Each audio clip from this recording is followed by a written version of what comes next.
भगत सिंह के सपनों का भारत तभी साकार होगा जब समानता की बात होगी, समानता, सामाजिक न्याय की बात होगी। सामाजिक न्याय कहने का तात्पर्य है कि एक व्यक्ति के अरबपति होने से अच्छा है 100 लोग करोड़पति बने, उसे सामाजिक न्याय कहते हैं।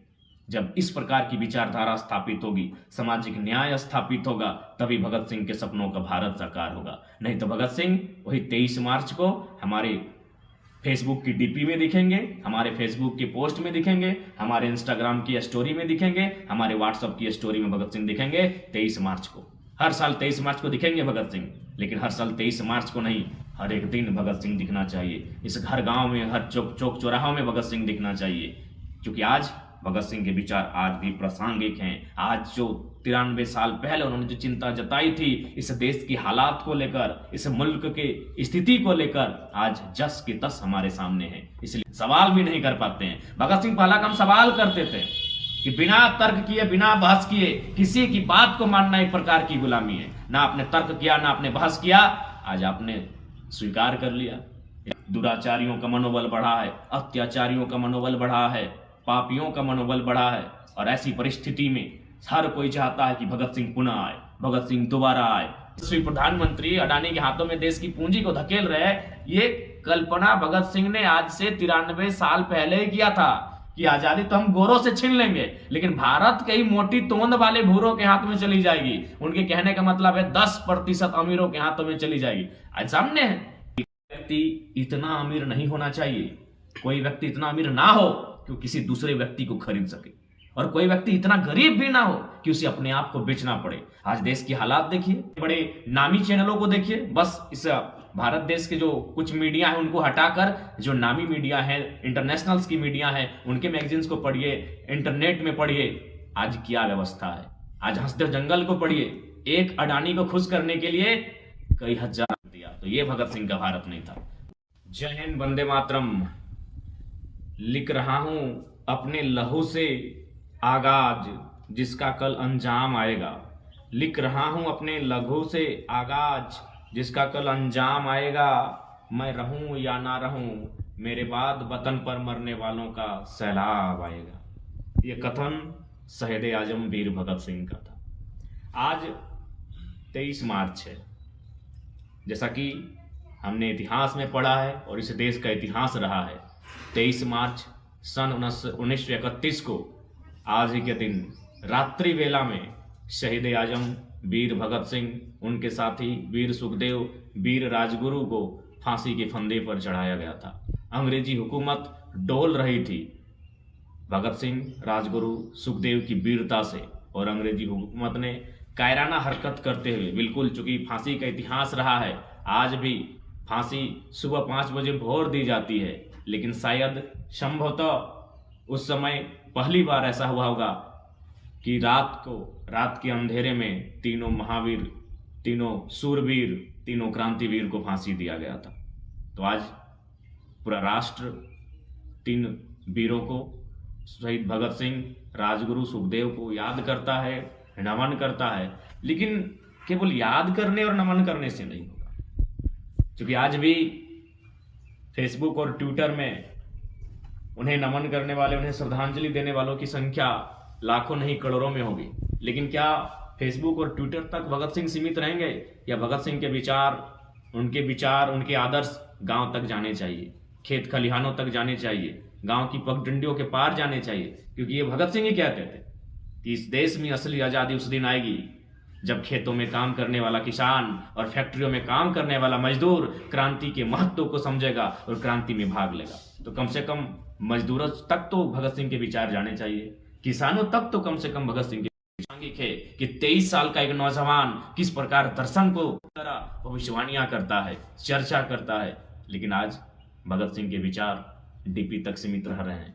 आज भगत सिंह की युवा पीढ़ी, क्योंकि भगत सिंह युवा थे, और भारतवर्ष के युवाओं से पूछा जाए आपके पसंदीदा फ्रीडम फाइटर कौन है, बिना किसी विवाद के पहला नाम भगत सिंह का आएगा। लेकिन केवल उन्हें फ्रीडम फाइटर हम ओपिनियन पोल में और वोटिंग में मानने से होगा, या फिर ग्राउंड में लेकर आना होगा? यदि ग्राउंड में लेकर आना होगा तो बताइए, आज के युवा इलेक्टोरल बॉन्ड पर चुप है, आज के युवा पे चुप है, आज के युवा भ्रष्टाचार। तो ये भगत सिंह का भारत नहीं था।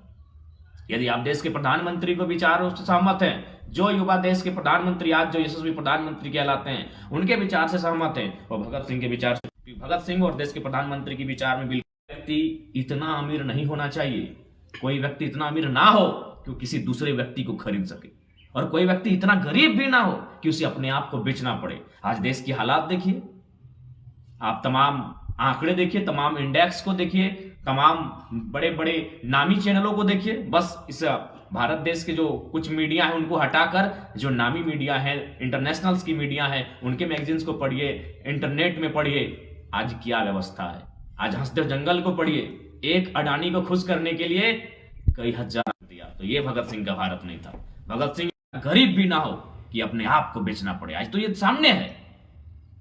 आज 1% लोगों के पास में भारत देश की आधी संपत्ति, आधी सत्ता, आधा सब कुछ 1% आदमी के पास, बाकी 50% जो बचा है आधा, उसमें 99% लोग संघर्ष कर रहे हैं। और आप और हम युवा हम कह रहे हैं कि भगत सिंह हमारे आदर्श हैं। अगर हमारे आदर्श भगत सिंह है तो ऐसे प्रधानमंत्री, ऐसे नहीं, मैं एक का नाम नहीं, जो भी पूंजीवाद को समर्थन करते हैं, जो देश में महंगाई पर चुप हैं, युवाओं को सोचना होगा कि अगर भगत सिंह आदर्श हैं तो प्रधानमंत्री से सवाल करना होगा। ठीक है, प्रधानमंत्री को मानिए, लेकिन एक सवाल बनता है उनसे पलटकर कि आपको हमने सत्ता किस लिए दिया था, इंडिया पाकिस्तान के लिए, मंदिर मस्जिद के लिए, या फिर भगत सिंह के विचारों का भारत बनाने के लिए। भगत सिंह का विचार यानी अंतिम व्यक्ति तक, किसान तक, खेत खलिहान तक, गांव तक, वहां विकास की किरण पहुंचे, अंतिम व्यक्ति तक विकास की किरण पहुंचे। आज कहां है अंतिम व्यक्ति? उनका एक कोटेशन याद आता है कि यदि हम आजादी मान के चलिए, आजादी हम अंग्रेजों से छीन भी लिए, लेकिन वह आजादी अगर कुछ गोरों से छीनने के बाद भारत कहीं भूरों के हाथों में चला जाए तो क्या होगा फिर? ये भगत सिंह की चिंता आज 1931, आज है 2024, यानी लगभग चिंता किया था जो अडानी यशस्वी प्रधानमंत्री अडानी के हाथों में देश की पूंजी को धकेल रहे हैं। ये कल्पना भगत सिंह ने आज से 93 साल पहले ही किया था कि आजादी तो हम गोरों से छीन लेंगे, लेकिन भारत के ही मोटी तोंद वाले भूरों के हाथ में चली जाएगी। उनके कहने का मतलब है 10% अमीरों के हाथों में चली जाएगी। आज सामने है, आज सामने है। आज आप उस चीज से भाग नहीं सकते हैं। आज आप उस चीज से बिल्कुल भाग नहीं सकते हैं। आज हम इसलिए खुश हो जाते हैं, विशेषकर युवा पीढ़ी, इसलिए हम खुश हो जाते हैं कि रेहाना को किसी ने नचवा दिया, लेकिन 74 करोड़ रुपया असूला था साथियों। 74 करोड़ रुपया असूली किया था रेहाना ने। अभी किस देश में, जिस देश में 36 लाख लोग इलाज के अभाव में मर जाते हैं, और आप और हम कहते हैं हम भगत सिंह को मानते हैं, सवाल भी नहीं कर पाते हैं। भगत सिंह पहला काम सवाल करते थे कि बिना तर्क किए, बिना बहस किए किसी की बात को मानना एक प्रकार की गुलामी है। ना आपने तर्क किया, ना आपने बहस किया, आज आपने स्वीकार कर लिया। इसलिए मैं स्पष्ट कहूंगा, यदि जो आज वर्तमान परिस्थितियों में होने के बाद भी अगर देश के प्रधानमंत्री से सवाल किए बिना उनका समर्थन करते हैं, मैं ये नहीं कह रहा समर्थन ना कीजिए, लेकिन सवाल किए बिना अगर आज देश के प्रधानमंत्री का लोग समर्थन करते हैं, वो भगत सिंह के विचारों के नहीं हो सकते हैं। क्योंकि भगत सिंह का विचार था कि कोई व्यक्ति इतना अमीर ना हो कि किसी आदमी को खरीद ले, और कोई इतना गरीब भी ना हो कि अपने आप को बेचना पड़े। आज मुल्क के हालात को देखिए, किसी के पास पैसा है तो अगला को अपने घर में बंधुआ मजदूर बना के रखा है, और किसी के पास पैसा नहीं है तो अपने आप को किसी अमीर के घर में जाके बंधुआ मजदूर बनाकर बैठा है, उसके घर में अपने आप को गुलाम की तरह जीवन यापन कर रहा है। ये परिस्थितियां और ये सच्चाई है भारत की। इसलिए आज भगत सिंह की वो सोच, उनकी विचार आज भी प्रासंगिक है।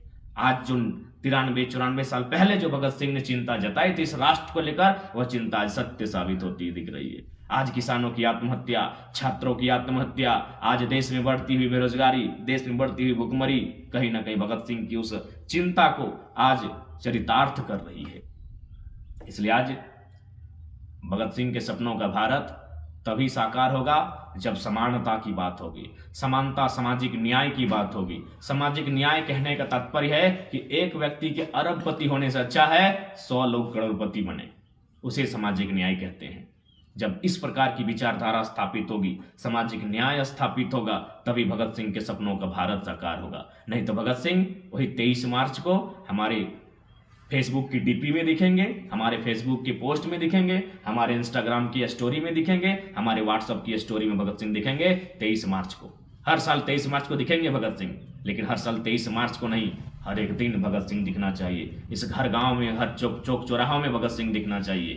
क्योंकि आज भगत सिंह के विचार आज भी प्रासंगिक हैं। आज जो 93 साल पहले उन्होंने जो चिंता जताई थी इस देश की हालात को लेकर, इस मुल्क के स्थिति को लेकर, आज जस की तस हमारे सामने है। इसलिए आज हर एक नौजवान को भगत सिंह बनने की आवश्यकता है। आज हर एक नौजवान को भगत सिंह बनकर उनके राह पर चलकर इस राष्ट्र में सामाजिक न्याय, इस राष्ट्र में समाज की समानता को स्थापित करने की आवश्यकता है। कोई भूख से मरता है और कोई करोड़ रुपए अपने बेटे के विवाह में सजावट में लगा देता है। जहां लोग फूल सजाते हैं, लोग पैसे सजाते हैं। यही भारत है, यही भारत है जिसमें आज लाखों लोग शायद प्रतिदिन, महीने में भूख से ग्रसित होते हैं। लाखों लोग, जिस देश में लाखों लोग भूख से ग्रसित होते हैं, उस देश में कोई एक अमीर व्यक्ति अपने बेटे के विवाह में जहां फूल सजाए जाते हैं वहां पैसा सजा दिया जाता है। और हम भगत सिंह के भारत कहते हैं। ये भगत सिंह का भारत नहीं है।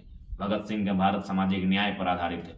भगत सिंह का भारत फैक्ट्री में काम करने वाले मजदूर की मुस्कान पर आधारित है। भगत सिंह का भारत खेतों पर काम करने वाले किसान के मुस्कान पर आधारित है। वो है भगत सिंह का भारत। इसलिए आज वास्तव में अगर भगत सिंह को मानते हैं तो भगत सिंह की विचारधाराओं को गांव तक लेकर जाना होगा। हर एक नौजवानों के रक्त में उबाल लाना होगा। वह उबाल सरकार को चुनौती दे सके, वह उबाल यहाँ जो भ्रष्टाचार फैला उस भ्रष्टाचार को चुनौती दे सके, तभी भगत सिंह के सपनों के आधार पर भारत का निर्माण होगा।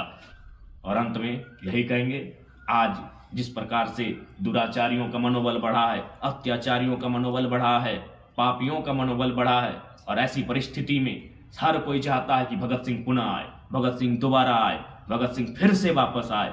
लेकिन दुर्भाग्य और विडंबना है, मेरे घर से नहीं पड़ोसी के घर में भगत सिंह का जन्म हो। मेरे घर में एक कुशल इंजीनियर का, एक कुशल डॉक्टर का, एक कुशल वकील का, एक कुशल अर्निंग करने वाले, लाखों पैसे कमाने वाले शख्सियत का जन्म मेरे घर में हो, ये विचारधारा भारत के लोगों के मन में स्थापित हो चुकी है। पड़ोसी घर में आए भगत सिंह, कोई चिंता नहीं, हम उसका स्वागत करेंगे, ढोल नगाड़े से स्वागत करेंगे, हम उसके लिए फूलों की माला सजाएंगे, बिछाएंगे, हम उसकी जय जयकार करेंगे। लेकिन शर्त है वो पड़ोसी के घर में आए भगत सिंह, मेरे घर में ना आए। मेरे घर में कुशल इंजीनियर आए, मेरे घर में कुशल डॉक्टर आए, मेरे घर में कुशल एडवोकेट आए, मेरे घर में कुशल अधिकारी ऑफिसर जन्म ले। भगत सिंह को अगर जन्म लेना है तो पड़ोसी के घर में जन्म ले। हम उनकी जय जयकार करेंगे, हम उनका तिलक करेंगे, हम उनका यशगान करेंगे, लेकिन मेरे घर में भगत सिंह ना। ये विडंबना है भारत देश की। इसीलिए अपनी विडंबना में बदलाव करना होगा। जिस दिन यहाँ का हर एक व्यक्ति, हर एक तबका, हर एक लोग, खासकर शोषित, पीड़ित, वंचित लोग, जिस दिन यह ठान ले कि पड़ोसी के घर से नहीं, मेरे घर से भगत सिंह पैदा हो और तमाम दुराचारी, अत्याचारियों के खिलाफ आंख से आंख मिलाकर तन कर खड़ा हो जाए, उस दिन इस भारत में बदलाव होगा। जिस दिन यहाँ के लोग हर एक घर में भगत सिंह देखना पसंद करेंगे, खुद के घर में भगत सिंह को देखना पसंद करेंगे, उस दिन भारत की तस्वीर बदलेगी। ऐसे में भारत की तस्वीर नहीं बदलेगी। आज आप देख सकते हैं, जिस देश में भुखमरी हो, जिस देश में लोग इलाज के बाद मर जाते हैं और कोई 74 करोड़ में नाच के चली जाती है, ये भारत की तस्वीर है, ये भगत सिंह के भारत की तस्वीर है। ये नहीं हो सकती है भगत सिंह के भारत की तस्वीर। इसलिए है नौजवानों, अगर भगत सिंह को मानते हो तो अपने कर्म पर विश्वास करना होगा। आज भगत सिंह खुले मंचों पर उनके किताब को पढ़ी, उन्हें साफ साफ कहते हैं कि जो युवा हर बात पर, छोटी मोटी बड़ी बात पर ऊपर वाले का सहारा देते हैं, उसको चढ़ावा देते हैं, मैं उन्हें नामर्द मानता हूं। ये भगत सिंह का स्टेटमेंट था कि कुछ करना है तो ऊपर वाले की भरोसे, आप अपने कर्म पर भी भरोसा कीजिए, अपने हाथों की, अपने बाजों की शक्ति पर भरोसा कीजिए। ये भगत सिंह का कथन था। तो भगत सिंह के सपनों का भारत ऐसा नहीं होना चाहिए कि कोई 74 करोड़ 5 मिनट के डांस में कमाकर चली जाए। भगत सिंह के सपनों का भारत ऐसा होना चाहिए कि किसी को मृत्यु भूख से ना हो, किसी की मृत्यु दुख से ना हो, किसी की मृत्यु इलाज के अभाव में ना हो, किसी की मृत्यु बेरोजगारी से तंग आकर ना हो, किसी की मृत्यु फसल के बर्बाद हो जाने से ना हो। ऐसा हो भगत सिंह के भारत, ऐसा हो भगत सिंह के सपनों का भारत। तभी हम कहेंगे हाँ, ये भगत सिंह के सपनों का भारत है। तो कहाँ खोजेंगे हम भगत सिंह को? ये तो भगत सिंह नहीं है। अडानी के महल में भगत सिंह नहीं मिलेंगे, अंबानी के बेटे की शादी में भगत सिंह नहीं मिलेंगे। भगत सिंह इन पहाड़ों में मिलेंगे, भगत सिंह गांवों में मिलेंगे, भगत सिंह किसान जो खेतों में काम करने वाले किसान है उसकी मुस्कान में भगत सिंह मिलेंगे। मुझे नहीं मिलते हैं भगत सिंह आज इस देश में, नहीं मिलेंगे। आज घूम के आइए, खोज के आइए, पग पग छान मारिए, कहीं नहीं भगत सिंह दिखेंगे। मिल ही नहीं रहे भगत सिंह, क्योंकि भगत सिंह ये भारत है ही नहीं। कैसे मिलेंगे भगत सिंह? आपने इस भारत को कहां बना दिया? आईपीएल के क्रिकेट के मैच में बना दिया। करोड़ों के सट्टे में अपने भारत को खोज रहे हैं, तो भगत सिंह वहां नहीं मिलेंगे। भगत सिंह वहां मिलेंगे जहां कोई युवा बेरोजगारी से तंग आकर आत्महत्या नहीं कर रहा हो। भगत सिंह वहां मिलेंगे जहां दिन भर मेहनत करने के बाद, अथाह मेहनत करने के, परिश्रम करने के बाद हल्की सी मुस्कान जब किसान के मुख पर दिखे, भगत सिंह वहां मिलेंगे। दिन भर कल कारखानों में तपने के बाद जब मजदूर के चेहरे पर मुस्कान हो, भगत सिंह वहां मिलेंगे। ऐसा भारत अगर है तो भगत सिंह वहां है, नहीं तो आप अगर खोजेंगे आईपीएल की कमेंट्री में, वहां भगत सिंह नहीं मिलेंगे। आप खोजेंगे इन बड़ी बड़ी महंगे महंगे लोगों के बीच भगत सिंह को, वो नहीं मिलेंगे, क्योंकि उन्होंने साफ कहा था कि आजादी हम गोरों से तो ले आएंगे, लेकिन गोरों से अगर ले भी आएंगे तो क्या फायदा होगा अगर आजादी भूरों के हाथ में चली जाए। आज भूरों के हाथ में आजादी है। भूरों का मतलब भारत के रईस लोग, भारत के अमीर लोग, भारत के पूंजीपति लोग, भारत के कॉर्पोरेट लोग, भारत के बिल्डर लोग, भारत के उद्योगपति लोग, इलेक्ट्रल बॉन्ड। और उसके बाद भी आप चुप बैठे और कहेंगे हम भगत सिंह को मानते हैं। इसलिए भगत सिंह के सपनों का भारत अभी कोसों दूर है। उस भारत को युवाओं को लेकर जाना होगा, और तभी जब युवा खुद को भगत सिंह माने। आज युवा अपने आप को कमाऊ इंसान बनाना चाहता है, भगत सिंह तो विडंबना रह गया है। इसलिए आज भारत की तस्वीर तभी बदलेगी, भगत सिंह के सपनों का भारत तभी बनेगा जब हर एक युवा के भीतर भगत सिंह जैसा शेर दिल इंसान होगा।